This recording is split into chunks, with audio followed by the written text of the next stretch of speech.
Randomizers are my favorite way to play Pokemon because you never know what to expect. Pair that with the unforgiving Hardcore Nuzlocke rules and you've got a real challenge. Basically, any Pokemon that faints is boxed forever. No items from the bag are allowed in battle, set mode is mandatory, I can't level past the next gym leader, and I can only catch the first Pokemon in any area, which will be randomized. I've also decided to make things very unfair. All the Pokemon I catch will be similar strength to the normal encounters, but my enemies will have a massive advantage. Before level 30, they could have anything. After level 30 though, all their Pokemon will be fully evolved no matter what, and on top of that, regardless of their level, all opponents have an increased chance of having Megas and Legendaries.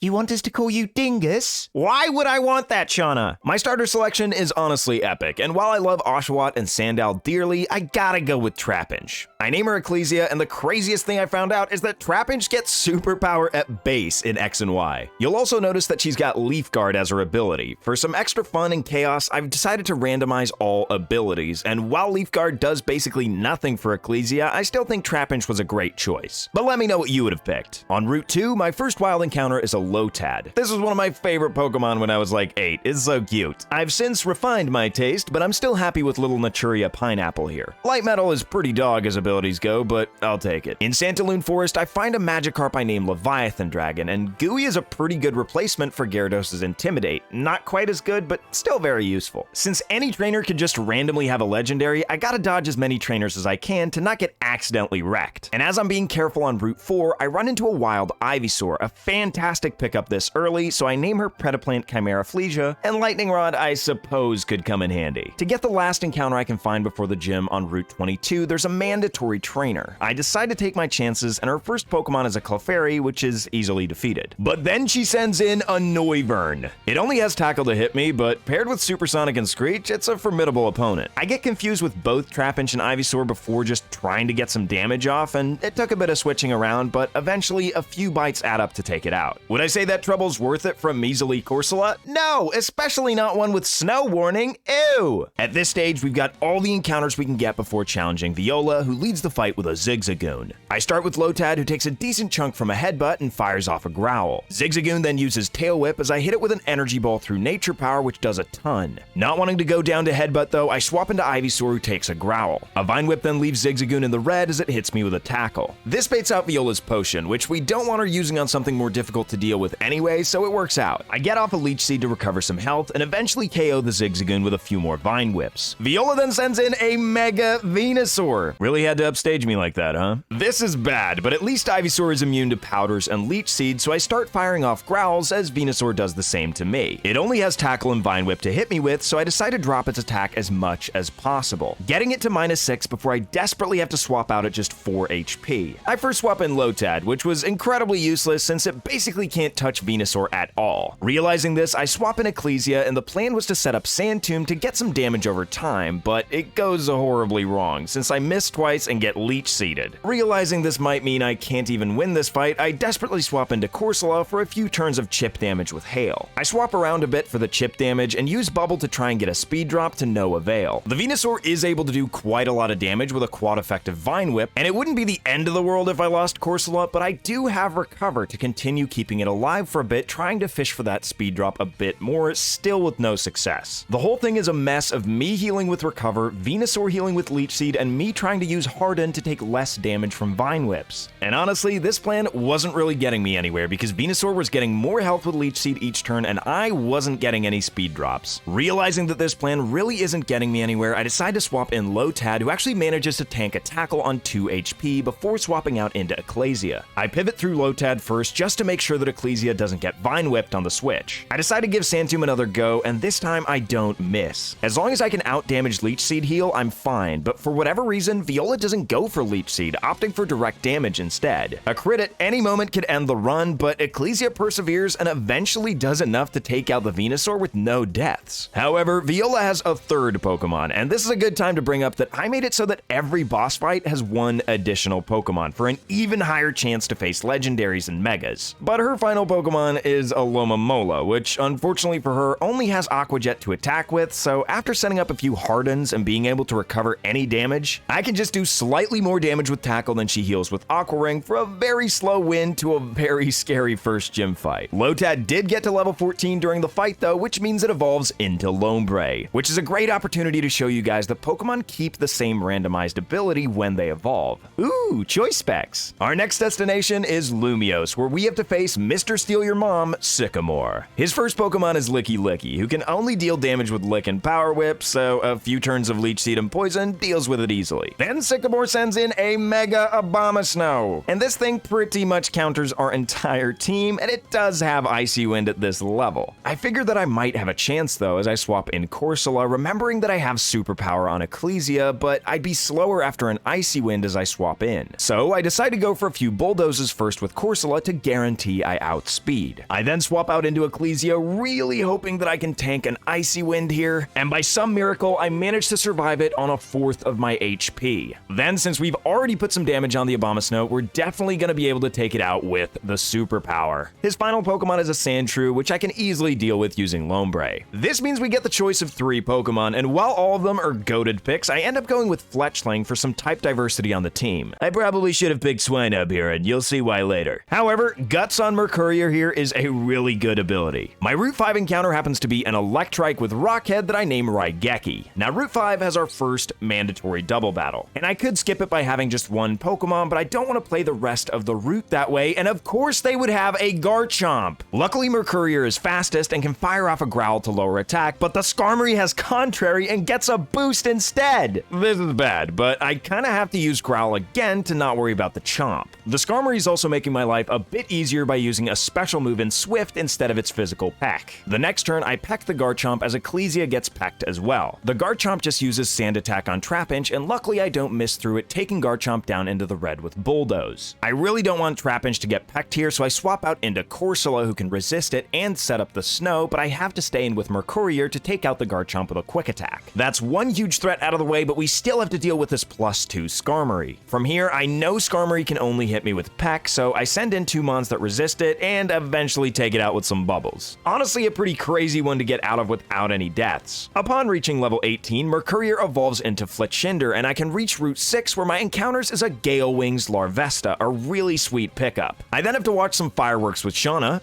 but at least it lets me wake up the Snorlax in the way, which is my Route 7 encounter. Since its base stats are pretty high, it randomizes into a Donphan with Dark Aura, a very welcome addition to the team. After this, I can continue my encounter spree, capturing a Fur Coat Trico on Route 9 and a Drought Ghastly in Glittering Cave. Here I have to go up against Team Flare for the first time, and of course they'd have a Celebi. It's not a huge threat to Ivysaur though, so I can quickly eliminate the Dedenne, and after it takes out Serena's Tyrogue and Axew, her Nidorino can eventually land a poison. It still took a heck of a long time since the Celebi had recover, but at least we got out of it safely. Before challenging the second gym, I pick up a Piplup with Soundproof that I name M-Pen. And since the level cap is 25, I also decide to evolve Leviathan Dragon into the amazing Gyarados. This means it's finally time to take on the second gym, and very luckily, he didn't have anything crazy like Viola, and victory was swift. It's honestly super lucky that he didn't have anything that good, but I'm happy about it since this run gave me a lot of pain going forward. Before we get to Geocenge, we have some more mandatory Team Flare battles, one of which had a Mew, but these dinguses didn't give me too much trouble in the end. Yet another trainer that was way easier than I expected was Karina and Geocenge. Normally your 2 Lucarios with Power-Up Punch can be a run killer, but her Snorunt and Cradily were pretty easy pickings. We then have to go through Reflection Cave, which is full of trainers, but first I pick up an Escavalier on Route 11. I don't think I've ever used one of these guys, which is a shame since Gaia the Fierce Knight here looks epic, and Early Bird could certainly come in handy. Like I mentioned, Reflection Cave has a ton of trainers we have to face, and some to accidentally run into. But of course, the one mandatory double battle has another Garchomp, and a Mega at that. This one wasn't too bad to deal with between Donphan and Escavalier, but man, this is getting hairy again real quickly. Since we're right at the level 30 threshold, Serena ends up being pretty easy here, but this is where the real difficulty of the run begins. And before facing Karina, I get Ivysaur to the level cap and evolve it into a Venusaur. This means it's now time to face the third gym leader, Karina, and the final one that doesn't have all her Pokemon above level 30. Her first Pokemon is a Wigglytuff, so I swap into my Steel type right away and have no trouble knocking it out with a couple of Poison Jabs, which we can conveniently buy at the Pokemon Center here. Her second Pokemon is a a Flareon, which obviously threatens me out, but Amber Mammoth is a great counter, knocking it out in one bulldoze. She then has a Snubbull that gets demolished before sending in her ace, Gigalith. I end up doing over half with a bulldoze, but get damaged by its Chewbacca Berry before Gigalith sets up an iron defense. This means I'm both at low health and can't take this thing out with one more hit. For that reason, I decide it's best to swap in our newly evolved Venusaur to deal with it on the special side instead with Petal Dance, granting us the third gym badge, but from here on out, it's fully evolved opponents only. We do, however, get a free, pretty good encounter from Karina. What's normally a Mega Lucario is randomized into anything that can Mega Evolve, and I am not disappointed with my Mega Blaziken. On top of that, it's got Parental Bond, an insane ability for anything that gets Power-Up Punch, which is even Stab for Blaziken. I name him Longyun, and to avoid having to teach Leviathan Surf, I level up N-Pen, who evolves into Prinplup. This leads us to where it all took a change, starting with the Buttman Ramos. He leads with a freaking Dragonite, which does have Dragon Rage at this level, but for some reason he keeps spamming Slam, so I can freely set up to +2 with a Swords Dance and take this Dragonite out with a couple of Poison Jabs. Second out is Typhlosion, so I swap right into Corsola, and since Typhlosion really just gets Fire and Normal moves, both of which I resist, a couple of Surfs do the trick. Then, true to his roots, Ramos sends in Victory Bell, so I swap back in Gaia and I set up a Swords Dance and get hit by Sleep Powder. And Early Bird actually comes in handy here as I wake up right away and can take out the Victory Bell with a Twin Needle, which only leaves Ramos with his final Pokemon, Gliscor. An Acrobatics doesn't do too much as I hit it with a Poison Jab. His second one gets a crit though, leaving me in the red, so after hitting it with another Poison Jab, taking it below half, I decide to swap out into Donphan. I do end up having to tank an Acrobatics on the switch, but Donphan being an absolute defensive beast, it does barely anything. I tank a Night Slash and unfortunately miss my first Rock Tomb, but it doesn't even take me below half before I can hit it into the red. And here I make a huge mistake, misclicking Knockoff instead of Rock Tomb, which does do a lot of damage because of Dark Aura, but now that Gliscor isn't wearing its useless Wise Glasses, it's gonna do a lot more with Acrobatics. So after almost being taken out, I swap into Corsola, who sets up the Snow and takes a Night Slash. The next Night Slash leaves me at just 4 HP, and a Surf gets Gliscor into the red. Corsola unfortunately goes down to its own hail here, but Gliscor for some reason isn't taking damage, so it must have gotten an ability like Overcoat or something to protect it. I send in N-Pen, who somehow misses a 100% accurate Surf, but at least I get another turn to outspeed because of the Rock Tomb to finish the fight. But this is just the beginning of my troubles. Having lost Corsola, I'm in need of a replacement, so I add Raigeki to the team and evolve it into a Manectric.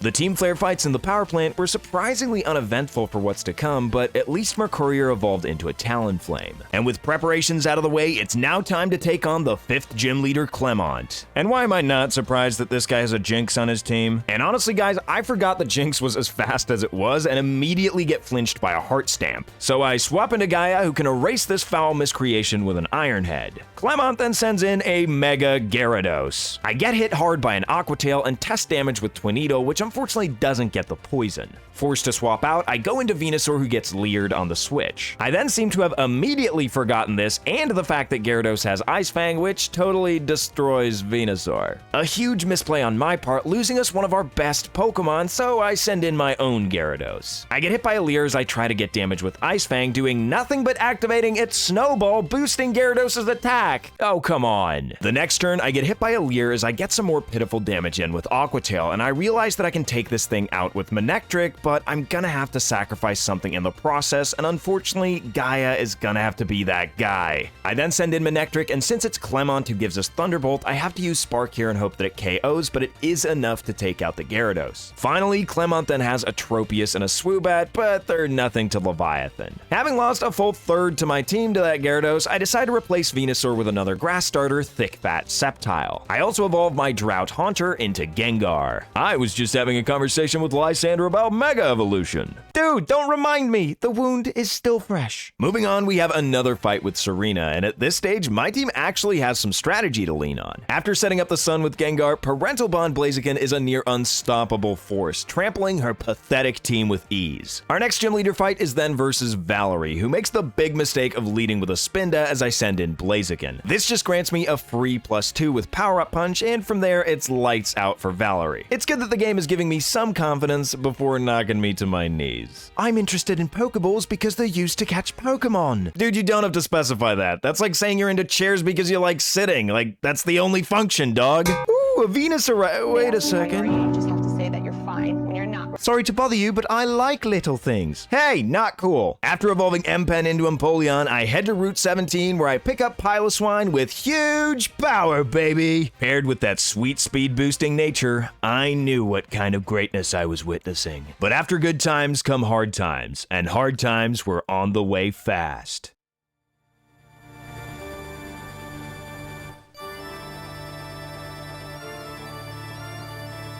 Of course, Serena's first Pokemon is a friggin' Rayquaza, with Air Slash and Crunch no less. I was in deep trouble. Expecting Rayquaza to one-shot me with an Air Slash here, I swap into Raigeki, and of course it goes for Crunch instead, getting a crit leaving me at just 12 HP. I definitely have to switch here, so I go out into M-Pen, who actually tanks the Crunch fairly well, despite it not being resisted. In typical fashion, I then get flinched by an Air Slash. The next one, however, taking me down into the red, does not quite get so lucky, which means I do get off a Toxic to get some residual damage on this thing. Not quite being ready to let go of M-Pen yet, I swap into Amber Mammoth, who gets hit by a Hyper Voice, which gets me thinking. Amber Mammoth would just get absolutely destroyed by another Hyper Voice here, and it likely could go for Air Slash as well, but I decide to gamble on the 5-head play that the Rayquaza will go for the Hyper Voice again, which doesn't affect M-Pen because of Soundproof. This turn, I expect it to play around it, so I go for Aqua Jet to get some damage, but it just Hyper Voices again. I once again go for another Aqua Jet, thinking at least it'll go down to Toxic damage when the Rayquaza shows me rest.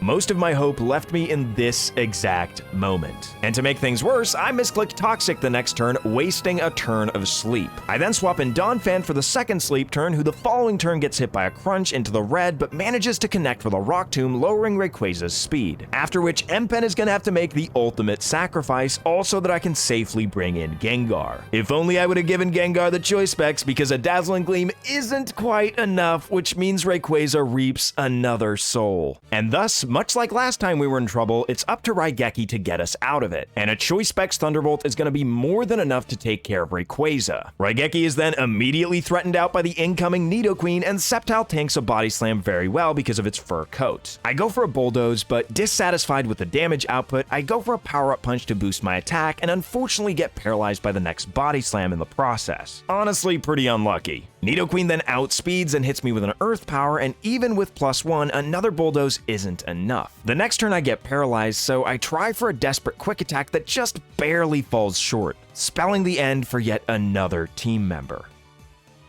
From here, Blaziken can get a free +1 attack with Power-Up Punch, which gives it enough power to one-shot the subsequent Nidoking with Parental Bond Bulldoze. Parental Bond Blaziken is just an absolute animal. Finally, Serena has a Golurk, and while a Fire Punch wasn't enough to take it out, not even after the Parental Bond, at least Serena has the decency to take herself out with Curse after all the trouble she's caused me. In desperate need of replacements, I add Lombre back to the team and evolve it with a Water Stone I can buy in Lumiose. It's then finally time for my starter to reach its final form, as Ecclesia can now become a Flygon. At least Olympia is a break from the madness, since Ecclesia can make quick work of her Arbok and Nidoking, and then a switch into Leviathan takes care of the speed boost Camerupt and silly Onion Duck. But that just means it's time for the Team Flare Gauntlet. Oh boy. Lysander 1, normally a simple enough fight, and it starts out that way as he sends in Giraffrig, so Longyun isn't exactly the best lead, but I can go ahead and swap out into Ecclesia. I get hit by a Psychic on the switch, but it does less than half. The next turn, I outspeed and go for a Crunch, which does a bit more than half, as another Psychic takes me down into the red. This means another Crunch is enough to take out the stupid Giraffe. Lysander then sends in Marowak, so a quick swap out into Gyarados makes it easy to just take it out with an Aqua Tail. But then he brings forth his Terrakion. Oh, he's got download. Oh, an attack boost? Yeah, it's this exact game state that's described in the dictionary under the word bad. Expecting it to completely annihilate Leviathan with a Rock Slide here, I swap out into Amber Mammoth, who actually tanks it pretty well. A Sacred Sword does considerably more, leaving me in the red as I lower Terrakion's speed with a Bulldoze. It's still faster than Donphan though, so I swap in Ludi, who unfortunately takes more than half from Retaliate, and thus is eliminated the very next turn.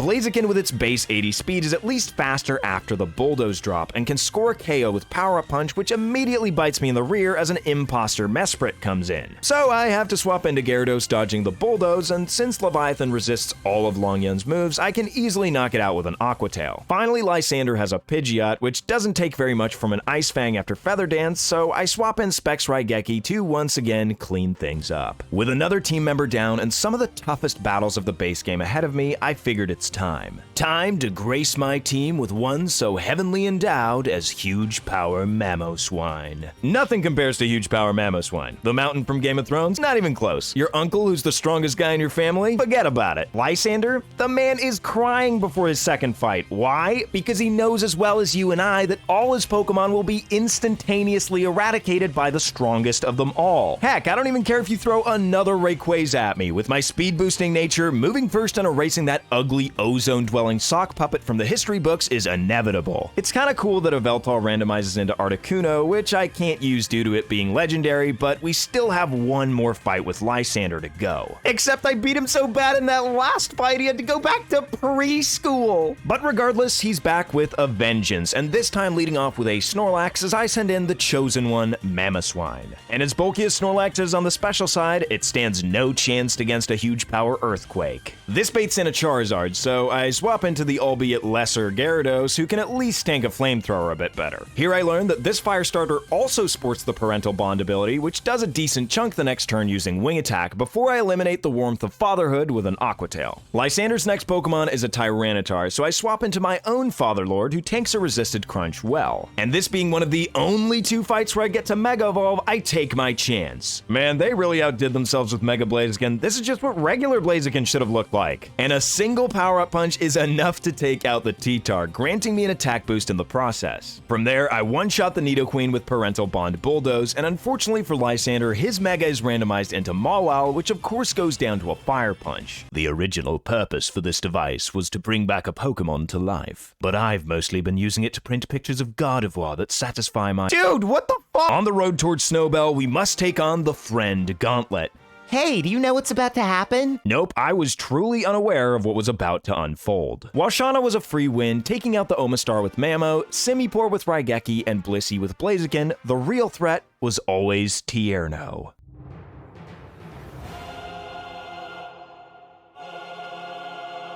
And while Mamoswine destroyed his Galvantula and even a freaking Genesect, his final Pokemon was a Mega Latias, a formidable foe indeed. And I make a critical error in underestimating the chosen one here, who's holding an Assault Vest, which of course I forget. So in my ignorance, I swap in Donphan, who takes way more than half from a Mist Ball, meaning that Amber Mammoth has to go down to such a dumb mistake. Still forgetting my vest, I send in Gyarados, who does take less than half, but isn't doing much back with Ice Fang. So the second turn I use Bulldoze instead to lower Latias' speed. I swap into Ecclesia, who takes just over half, and willing to let her go, I use a pitiful Crunch, as the Latias, instead of taking me out, heals up with Recover. Not this again. I decide that my starter's worth more than Raigeki, but Latias just heals up to full on the switch. I then go for a Specs Discharge, hoping for a para, but no dice. I fear that Raigeki's gonna have to make the ultimate sacrifice here, so I go for another Discharge, hoping for a para, this time actually getting it. On top of that, the Latias even misses a Zen Headbutt. What is this, hacks in my favor? I feel safer now that I know that Latias is out of Mist Balls, so I send back in Mamo, who doesn't take it too well, but can finally take this thing out with an Ice Fang. Honestly, I was more of an opponent to myself than Tierno in this fight, but luckily Trevor was a piece of cake like Shauna. On to Snowbell, we have a final gym to face, but while taking on the trainers, I ran into some trouble. His Venomoth wasn't the problem, easily taken out with Acrobatics, but his second Pokemon? No, it can't be. I swap out right away into Gyarados as the Mamo goes for Mist. The next turn, I'm hit below half by Huge Power Thrash, which activates my Gooey, and of course I miss my Aqua Tail. I realize I might have to make a tough choice, so I send in Mercurier here as Mamo gets confused from the Thrash. A Flame Charge then does a small chunk of damage, but at least the Mamoswine hits itself. I then go for an Acrobatics, but it's not quite enough, which spells the end for Mercurier.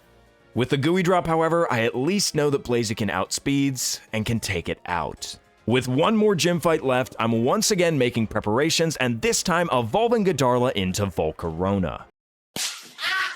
Wolfric, however, is about as formidable as he is in the base game. His Feraligatr and Skuntank fall to Earthquakes, and honestly, I should have just stayed in and outsped with Mamo, but Leviathan gets to handle the Blaziken. His final Pokemon is a Thundurus, which obviously threatens out Gyarados, but with only electric moves to hit me with, the Enlightened one has a field day claiming the final gym badge. To enter Victory Road, we do have to beat Rich Girl Robbie, who does have a Palkia, but what's a Palkia to huge power Mamoswine? Once in Victory Road, my encounter is a Tyrantrum, which I catch and name Ultimate Tyranno. And while I did face Serena here, she wasn't the real threat. You see, as I was fighting the last few trainers, Sailor Katrina sends in the creator, Arceus. And I really would hate for things to go wrong this close to the finish. So, expecting an Earth Power, I swap out into Leviathan, who can dodge it with its flying type, and then have to take an extreme speed the next turn before hitting Arceus with a waterfall for about a third of its health. The next turn is the exact same, leaving me in the red as I hit another waterfall. So I swap in Mamoswine, who does take less than half from extreme speed, so thinking I'd be safe the next turn, I stay in, but Arceus gets a critical hit, leaving me on just 13 HP. Which is only unlucky for Arceus, because there can only be one god among Pokemon. Checking out Ultimate Tyranno, Levitate is actually huge, and I realize that Ecclesia is gonna have to ride the bench for the Elite Four. This means that the Ultimate team consists of the Hovering Rex, Ultimate Tyranno with Earthquake, Head Smash, Crunch, and Charm, Longyun, who I've also given an Assault Vest since Fire Punch, Power Up Punch, Brave Bird, and High Jump Kick are all attacking moves, and great ones at that. Number 77 Leviathan Dragon has Waterfall, Ice Fang, Bulldoze, and Dragon Dance with an Expert Belt to hopefully sweep things up. Specs Raigeki is there to do what it's always been doing, make it rain Thunderbolts, but since picking up the Flamethrower TM, at least that's one more option. Redox, the god among pocket monsters, with her trusty vest, is rocking Earthquake, Ice Fang, Rock Tomb, and finally just Ancient Power because there really wasn't anything better and she doesn't really need it. Finally, Godarla the Gale-Winged Kaiju is rocking Flamethrower, Bug Buzz, Hurricane, and Quiver Dance with a King's Rock. And thus the time has come to take on the Elite Four, the first of which being Wickstrom. Normally a Steel-type master, he now sends in a Magmortar as I've elected to start with Blaziken. Figuring it can't hurt me too badly, I Power Up Punch to boost my attack twice, and then it just sets up Sunny Day, which works out great. The next turn, I take it out, collecting a +3 in attack with another Power Up Punch. Togekiss then gets wrecked by a Sun-boosted +3 Fire Punch, and even though Mantine manages to survive a Brave Bird with a Focus Sash, Parental Bond finishes the job. Charizard also goes down to a Brave Bird, and finally, Blossom falls to Fire Punch, a well-earned victory. Drasna is second, and her first Pokemon is a Musharna, which, believe it or not, actually survives an Earthquake from the Chosen One and sets up Safeguard. Expecting a heal here, I go for Ancient Power just to get that bit of chip, but funny enough, I actually get the Omni Boost. If you thought Huge Power Mamo was a threat before, this is an entirely new level. Obviously, Drasna's entire team gets destroyed. Such is the will of destiny. Malva is my third opponent, and she leads with a Slacking that likely doesn't have Truant. Luckily, I lead with Blaziken, who can eliminate it right away with a High Jump Kick. This baits in a Float Soul, so I swap in Leviathan, who tanks an Aqua Tail. I don't exactly fear Aqua Tails from this thing, so I decide to set up a Dragon Dance the next turn and use a couple of Bulldozes to take it out. Unfortunately, the potential sweep ends there, however, as the next Mon is Raichu, so I swap into the Goat and handle things with an Earthquake. Zygarde, I've got an Ice Fang for that. Drapion, okay, at this point you're just trying to lose. Finally, I face Seabold, the watery dude, and him leading with Trash Cloak Wormadam as I decide to start with Volcarona is poetic. This lets me easily set up 3 Quiver Dances and destroy it with a Flamethrower. As Charizard comes in, I try using Gale Wing's Hurricane, but of course I miss and almost get taken out by a Slash. So I put my Recklessness behind me and swap into Leviathan. After tanking a Slash and being slimy, I use a Dragon Dance since Slash is about the worst thing a Charizard can do to Gyarados. A Waterfall is then more than enough to do the job. His next Pokemon is a Mega Heracross, and foolishly thinking I'd one-shot, I take it below half with a Waterfall. I then get hit by a close combat, which I just narrowly survive on 7 HP and can therefore knock out the Heracross with another Waterfall. Haunting me with my past, Seabold sends in a Ludicolo, so I swap in Longyun. But I won't falter and will use my past as a punching bag to grow stronger, literally with Power Up Punch, which was kind of unnecessary prep for a Delcatty, but it could have been anything. All that remains now is the final showdown, and my Elite Four team has come with me all this way. So let's give Diantha the battle of her life.